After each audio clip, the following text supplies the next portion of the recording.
SIAMÉS the Wolf is a music video animation driven by its use of positive and negative space. I'm going to talk about what that is and how it's important for animation in particular after giving you the chance to watch the animation. Here it is. A little bit of background on this wolf video. It's completely 2D, animated in Toon Boom Animate, so don't let parts like this fool you. Careful attention to perspective is what gives the animation depth. These pink lines in the process video are for measuring perspective while drawing the artwork.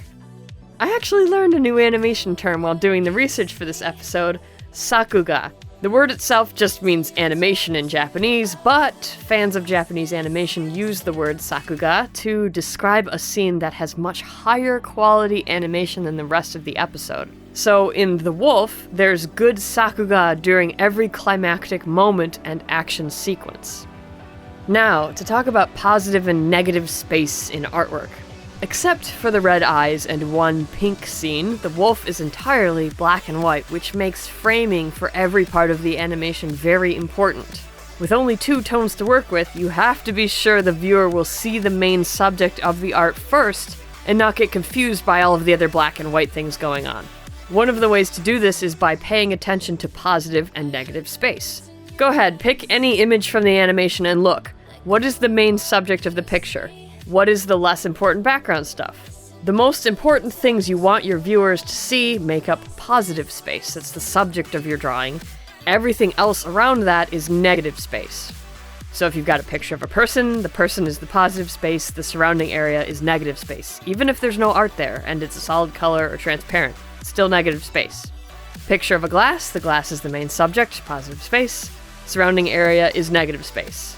Start paying attention to this and you'll notice some pictures have a really big area of positive space and some have a really big area of negative space. 2 completely different emotional effects here. People tend to notice positive space naturally, but for an artist it's important to pay attention to the shape of the negative space areas too. Checking to make sure the size and proportion of holes in and around a subject is one way to ensure that your art is accurate. So you can do this interesting exercise to draw negative space, to see what is not there instead of what is. Focus on drawing the outlines of empty areas instead of outlines of an item. And the resulting picture is still going to be the same, it's just that you were focusing on something different while you're making it.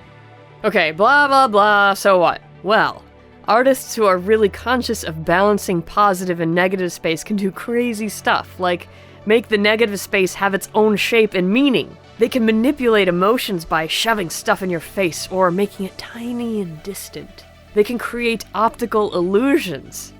For animators in particular, checking the shapes of positive and negative space is important for clear posing.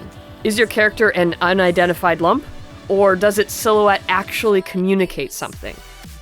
Without colors to work with, the wolf is forced to use distinct shapes and to carefully balance how much black and white are in the main subject versus the background. So you get a picture like this, where the positive space and its shadow have more black than the background to draw your attention.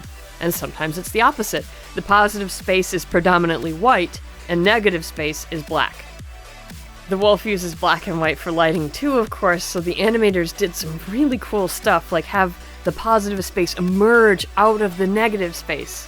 In this picture, all of this is negative space, both the black and the white. It's just a background. The wolf is the only positive space. It's hidden at first, is all. Our brain doesn't identify white or black as more important, by the way. What your brain does notice is contrast. As a result, most of these scenes work just as well with the colors reversed. So as long as your positive space is remarkably different in high contrast from the background, your audience will notice it first. The fact contrast draws our attention is one of many reasons cartoon characters usually have outlines darker than the outlines used on the backgrounds. The wolf, of course, doesn't have the benefit of multiple colors, so instead the animators decide when the outlines are going to be black to set them apart from the negative space, and when the outlines are white, because the negative space is pure black.